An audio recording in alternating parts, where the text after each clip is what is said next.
आज हम पढ़ेंगे वर्णों का उच्चारण स्थान के आधार पर वर्गीकरण। इससे पहले अगर आपने मेरे चैनल को सब्सक्राइब नहीं किया है तो प्लीज़ मेरे चैनल को सब्सक्राइब कीजिए ताकि मैं आप लोगों के लिए ऐसे ही वीडियोस और ला सकूं। मेरे चैनल को लाइक कीजिए और शेयर कीजिए। तो आज हम पढ़ते हैं वर्णों का उच्चारण के स्थान के आधार पर वर्गीकरण, जो कि हम इस प्रकार करेंगे। आइए देखते हैं। उच्चारण स्थान होता क्या है?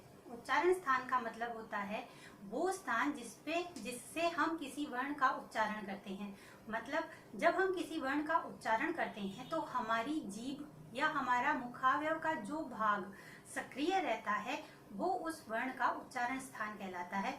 जिस प्रकार जैसे हम बोलते हैं त या प, तो जब हम त का उच्चारण करते हैं तो हमारी जीभ स्वतः ही जाके दांतों के लगती है और प का उच्चारण करने पर हमारे दोनों होंठ जो हैं वो आपस में मिलते हैं। तो यह जहाँ पर हमारी जीभ स्पर्श कर रही है वो उस वर्ण का उच्चारण स्थान कहलाता है। जैसे त का उच्चारण स्थान दंत होता है या दांत होते हैं, उसी प्रकार जिस वर्ण का उच्चारण करते समय जीभ जिस स्थान को स्पर्श करती है वह उसका उच्चारण स्थान माना जाता है, जिसे कि हम एक चित्र के माध्यम से समझने की कोशिश करते हैं। आइए देखते हैं। यह मानव मुखाकृति होती है। इसमें सबसे जो बाहरी हिस्सा होता है वो होंठ होते हैं या ओष्ठ होते हैं। यह जो सबसे बाहरी हिस्सा होता है इसे ओष्ठ या होंठ कहा जाता है। होठों के बिल्कुल पीछे दंत पंक्तियां होती हैं, जिन्हें कि हम दांत या दंत कहते हैं। होठों के बिल्कुल पीछे दंत पंक्ति होती है और दांत जिस जगह पर लगे होते हैं, दांत जिस पर लगे होते हैं उन्हें मसूड़ा कहा जाता है या मूर्धा कहा जाता है। हिंदी भाषा में जिसे हम मूर्धा कहते हैं। दांत जिस पर लगे होते हैं वो मूर्धा या मसूड़े कहलाते हैं।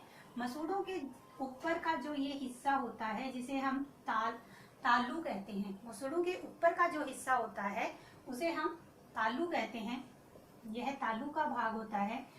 और फिर कांकल से नीचे का जो हिस्सा होता है, गले में जो अपने मुंह के आगे वाले भाग में जो कांकल होती है उसके नीचे वाला जो हिस्सा होता है जिसमें जीभ चली जाती है वह कंठ कहलाते हैं।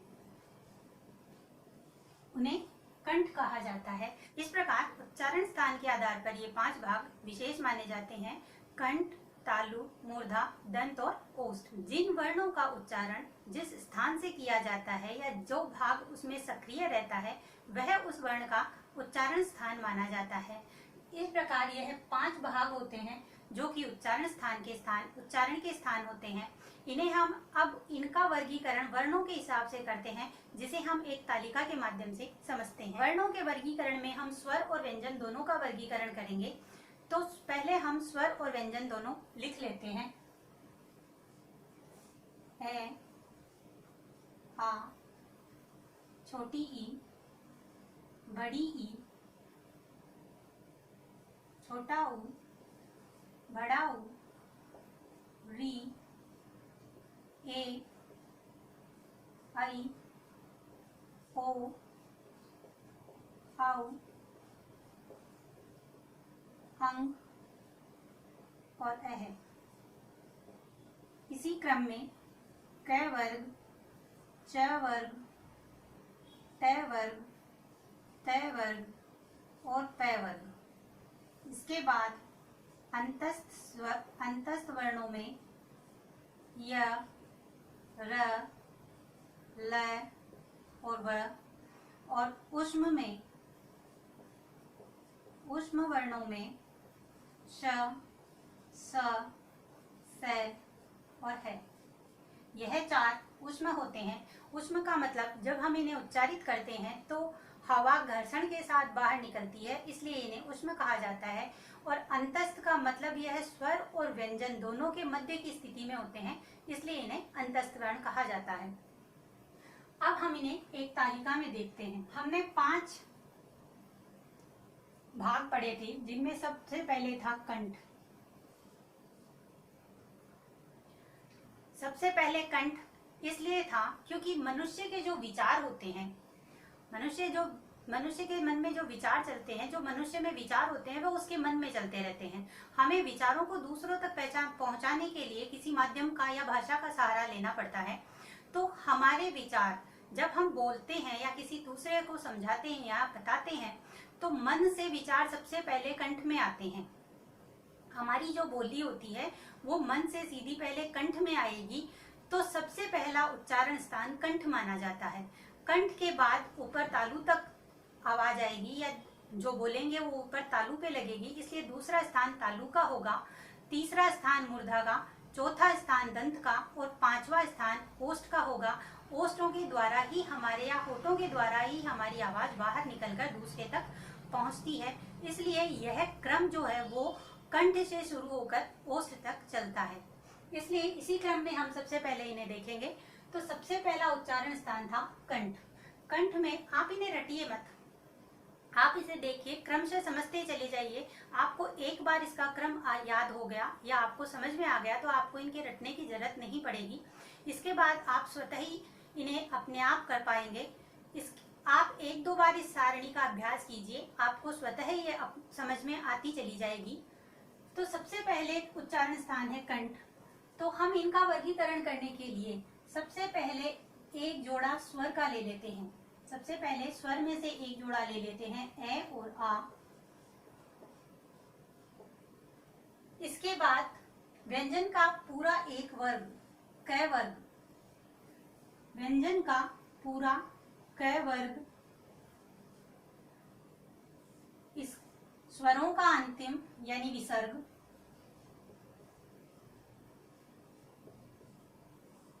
और है, यह कंठ से बोले जाते हैं। हम जब ए आ और क और है का उच्चारण करते हैं तो कंठ से करते हैं। जीभ किसी भी विशेष स्थान को स्पर्श नहीं करती, आवाज सीधी गले से बाहर आ जाती है, इसलिए इन्हें कंठ्य वर्ण कहा जाता है। इसलिए इन्हें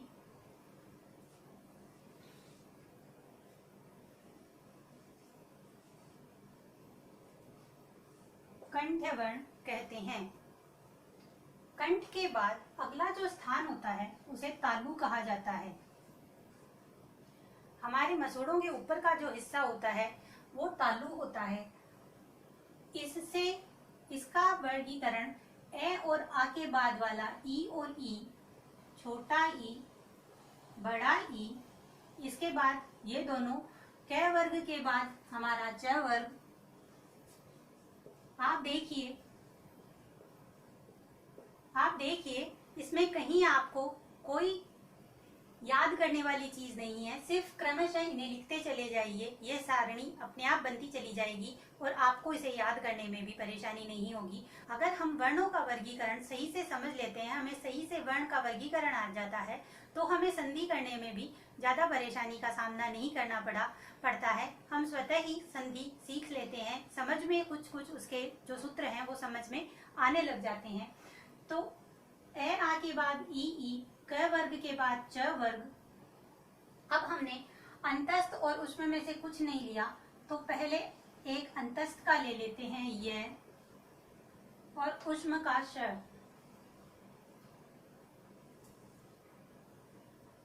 अंतस्थ का य, उष्म का श, यह आ जाएंगे। इनका उच्चारण स्थान तालु होता है, इसलिए इन्हें तालव्य नाम दिया गया है। अगर आपको कंठ, तालु, मूर्धा ये याद हो जाते हैं तो इनके नाम भी स्वतः ही याद हो जाते हैं। कंठ का कंठ्य, तालु का तालव्य। इस प्रकार इनके उच्चारण स्थान के आधार पर ही इन वर्णों को नाम दिया गया है। इसके बाद में तालु के ऊपर वाला जो जगह होती है वो होती है मूर्धा।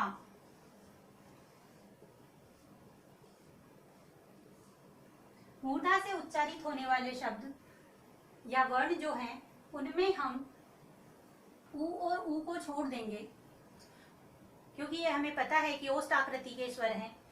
आगे आएगा री, च वर्ग के बाद ट वर्ग। आप स्वतः उच्चारण करके देखिए।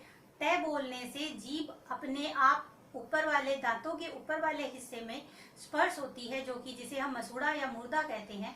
तो ट बोलने के लिए हमें जीभ को वहां स्पर्श करना ही पड़ता है, इसलिए इन्हें मूर्धन्य वर्ग कहा जाता है।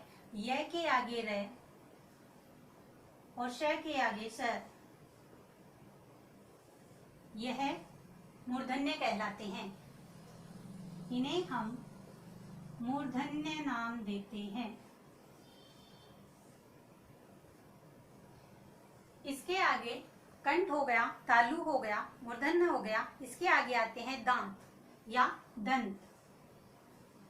इसके आगे हम देखते हैं दंत।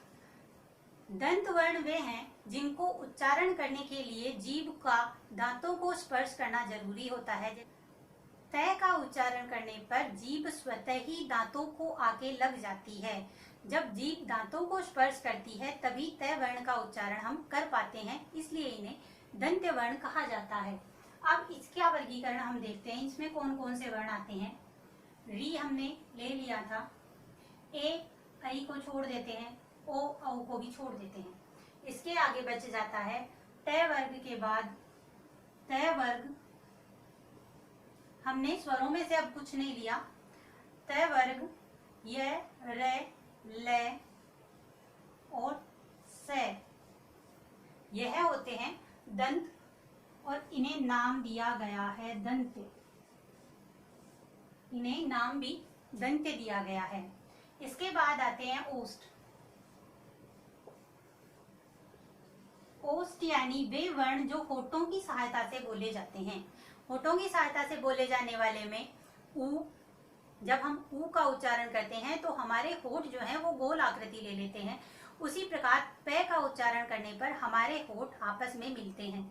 जब हम पै बोलते हैं तो हमारे होठ आपस में मिलते हैं और होठों को बिना मिलाए हम पै का उच्चारण नहीं कर पाते। तो ओष्ठ आकृति के आधार पर या ओष्ठ उच्चारण स्थान के आधार पर जो हमने छोड़ा था ऊ और ऊ, पूरा प वर्ग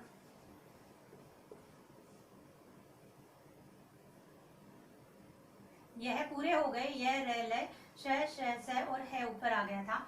यहाँ केवल वह वर्ण बचता है जो ओष्ठ आकृति में नहीं आता, उसका उच्चारण स्थान अलग होता है।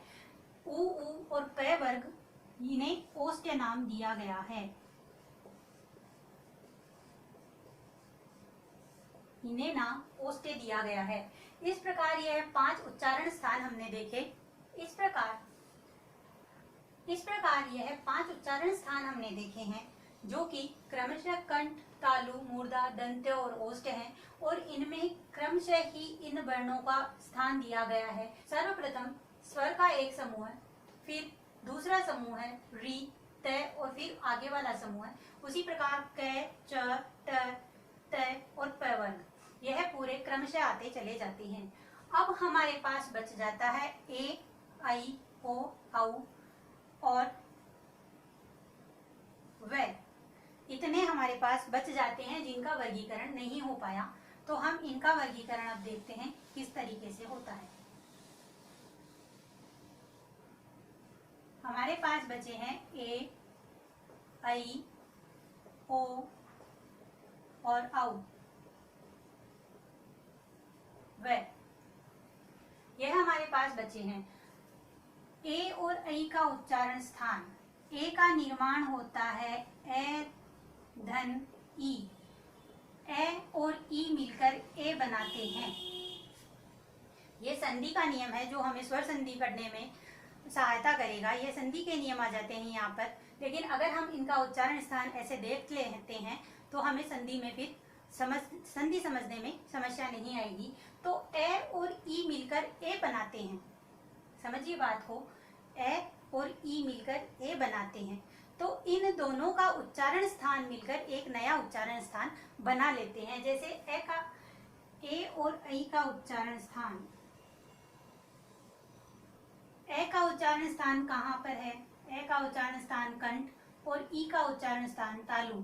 तो कंठ धन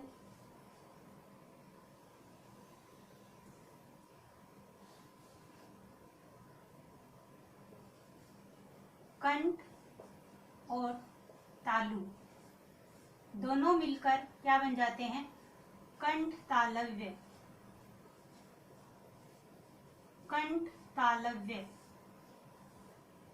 ए और ऐ का उच्चारण स्थान ए और ई के उच्चारण स्थान को मिलकर बनता है।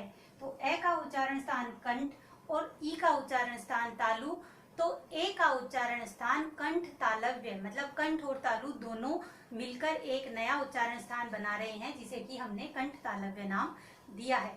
इसी प्रकार ओ का निर्माण ए और उ मिलकर करते हैं। ए और उ मिलकर ओ का निर्माण करते हैं।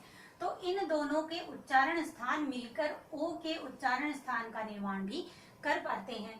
तो ए का उच्चारण स्थान ओ और औ का उच्चारण स्थान कंठ, ए का उच्चारण स्थान कंठ, उ का उच्चारण स्थान ओष्ठ,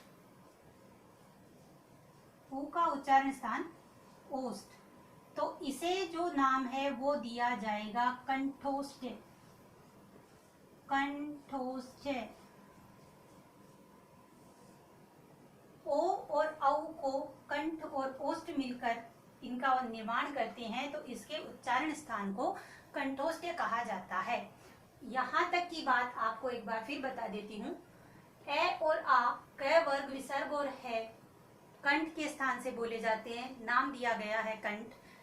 दूसरा युग्म ई और ई, इसके आगे का च वर्ग, एक अंतस्थ का और एक उष्म का, इनका उच्चारण स्थान तालु, नाम दिया गया तालव्य। इसके आगे का री, च वर्ग के बाद ट वर्ग, य के बाद र, श के बाद श, उच्चारण स्थान मूर्धा और नाम दिया गया मूर्धन्य। इसके आगे त वर्ग, य र ल, श श स, उच्चारण स्थान दंत, नाम दिया गया दंत। उ और प वर्ग ओष्ठ के आधार पर है, तो नाम दिया गया ओष्ठ। ए और ऐ के लिए ए और ई मिलकर ए का निर्माण करते हैं, तो इन दोनों के उच्चारण स्थान मिलकर ए और ऐ के उच्चारण स्थान कंठ तालव्य बना देते हैं। ए और उ मिलकर ओ बनते हैं, तो इन दोनों का उच्चारण स्थान मिलकर ए ओ और औ का उच्चारण स्थान कंठोष्ठ बना देते हैं। अब बचता है व। अब बचता है हमारे पास व।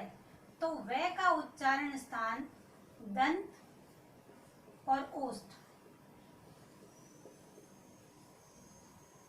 तो इसका उच्चारण स्थान दंतोष्ठ होगा।